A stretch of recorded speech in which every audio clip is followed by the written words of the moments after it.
Hello everyone, আসসালামু আলাইকুম রহমতুল্লাহ।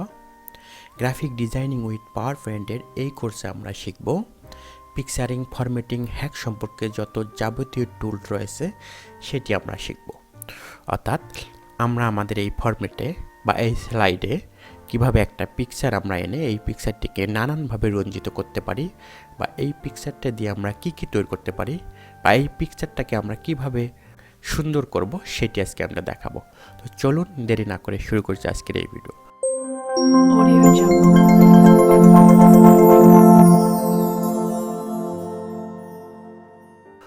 আমরা সর্বদা ইনসার্টে চলে যাব।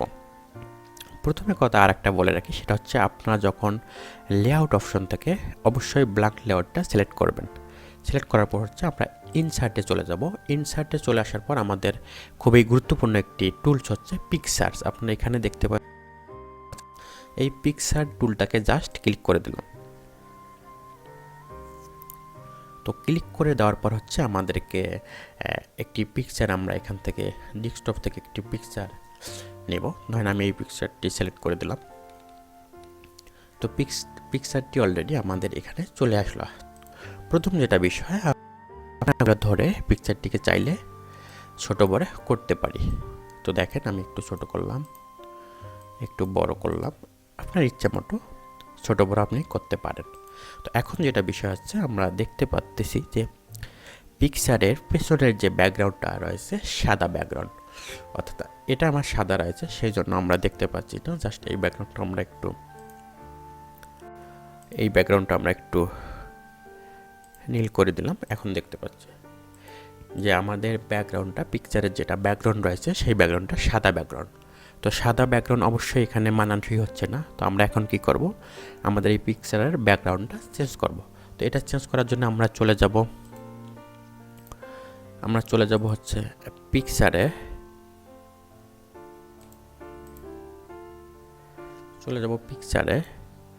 পিকচার থেকে আমরা যেটা পিকচারটি নিয়ে নেব। তো আরেকটা পিকচার নিলাম। এই পিকচারটির আমরা ব্যাকগ্রাউন্ডটা চেঞ্জ করব। এখান থেকে উপরে বাম কর্নারে ব্যাকগ্রাউন্ড রিমুভ আছে। রিমুভার থেকে আপনারা যতটুকু ব্যাকগ্রাউন্ড রিমুভ করতে চান ঠিক এখান থেকে এখান পর্যন্ত জাস্ট ওকে করে দেবেন। দেওয়া মাত্র কিপ চেঞ্জে ওকে করে দেবেন। জাস্ট আমাদের এই ব্যাকগ্রাউন্ডটা চেঞ্জ হয়ে গেল। এটাকে আমরা ডিলিট করে দিতেছি। আমাদের পিকচারের ব্যাকগ্রাউন্ডটা চেঞ্জ। তো আমি চাচ্ছি এই পিকচারের বর্ডার দেওয়ার জন্য এই ব্যাকগ্রাউন্ডের চতুর্দিকে একটা বর্ডার হোক। সেক্ষেত্রে আমরা যেটা করব, পিকচার বর্ডার অপশনে চলে যাব। এখান থেকে আমরা বর্ডারটা একটু মোটা করে তো চাইলে পিকচার ইফেক্ট, এখান থেকে আপনারা পিকচারের ইফেক্ট, শ্যাডো, রিফ্লেকশনগুলো, সফটিজ, বেভেল, যেটা ইচ্ছা আপনারা পিকচার ইফেক্টটা চেঞ্জ করতে পারেন। এখান থেকে পিকচার লেআউটটা আপনারা চাইলে চেঞ্জ করে নিতে পারেন। তো পিকচার বর্ডারটি আমি নো আউটলাইন করে দিলাম। তো আমাদের পিকচারটি তৈরি হয়ে গেল। তো আমি চাচ্ছি এই পিকচারটিকে বিভিন্ন ফরম্যাটে, অর্থাৎ আপনি চাইলে এই পিকচারের ব্রাইটনেস কমা বাড়ানোর জন্য এই picture border, picture effect, picture লেআউটের যে নিচে একটু অ্যারো চিহ্ন দেখতে পাচ্ছেন, জাস্ট এখানে একটু ক্লিক করে দেবেন। ক্লিক করে দেওয়ার পর আপনাদের পিকচারটাকে কমা বাড়া করার জন্য বিভিন্ন রকমের টুলস আমরা এখানে দেখতে পাচ্ছি। এখান থেকে আপনারা চাইলে ক্রপ করে দিতে পারেন আপনাদের সাইজ ইচ্ছা মতো, যে কোনো সাইজ বসে আপনারা এটাকে ক্রপ করে নিতে পারবেন, পজিশন দিতে পারবেন, বক্সে একটা নিচে লেখা দিতে পারবেন। তো এখানে 3D ফরম্যাটে এই পিকচারটিকে বসাতে পারবেন। শ্যাডো, লাইন, কালার, যেটা ইচ্ছে আপনারা করতে পারবেন। এখান থেকে যেটা ইচ্ছে আপনারা করতে পারবেন। এখানে অনেক কিছু আছে, যে আমি একটু দেখাচ্ছি। এটাকে হালকা শ্যাডো করলাম, জাস্ট একটু ঘাটাঘাটি করবেন, সম্পূর্ণটা দেখতে পারবেন। তো একটি পিকচারের ক্যাশ শেষ। তো আমি চাচ্ছি এই পিকচারটিকে আমি একটা শেপ নেব। শেপের মধ্যে একটা পিকচার আমি ক্রপ করব, অর্থাৎ এই পিকচারটিকে আমরা ক্রপ করতে চাচ্ছি। সেক্ষেত্রে আমি জাস্ট একটু পাশ থেকে ধরে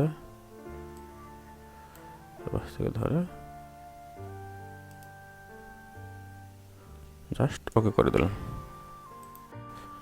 ধরে একটু ক্রপ করে দিলাম, জাস্ট ক্রপ করা শেষ। তো আমি চাচ্ছি এটাকে আমরা শেপের মধ্যে ক্রপ করব, অর্থাৎ আমি চাচ্ছি আমি এই শেপটার মধ্যে চাইলে ক্রপ করতে পারি। এই পিকচারটিকে এই শেপের মধ্যে, যে কোনো শেপের মধ্যে, আপনার শেপের মধ্যে যদি ক্রপ করতে চান এখান থেকে জাস্ট এখানে আমি চাচ্ছি ত্রিভুজ আকারে জাস্ট শেপের মধ্যে ক্রপ করতে পারবেন।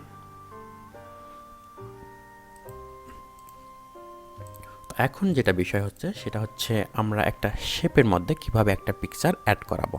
অর্থাৎ ধরেন আমরা এখান থেকে ইনসার্টে গেলাম, ইনসার্ট থেকে একটা শেপ নিলাম, শেপ ধরেন আমি এটা সিলেক্ট করলাম, এই শেপটা আমি সিলেক্ট করলাম, একটু বড় করলাম।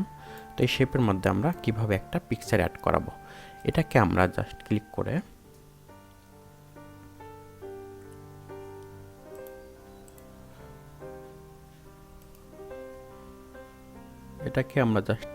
করে ফরম্যাট শেপে চলে যাব। ফরম্যাট শেপ থেকে আমরা দেখতে পাচ্ছি এখানে আমরা পিকচার অ্যাড করতে পারি। যে কোনো পিকচার রয়েছে, এখান থেকে নানা রকম পিকচার আপনারা সিলেক্ট করতে পারেন। শেপের মধ্যে একটা পিকচার, ধরেন আমি এই পিকচারটা বা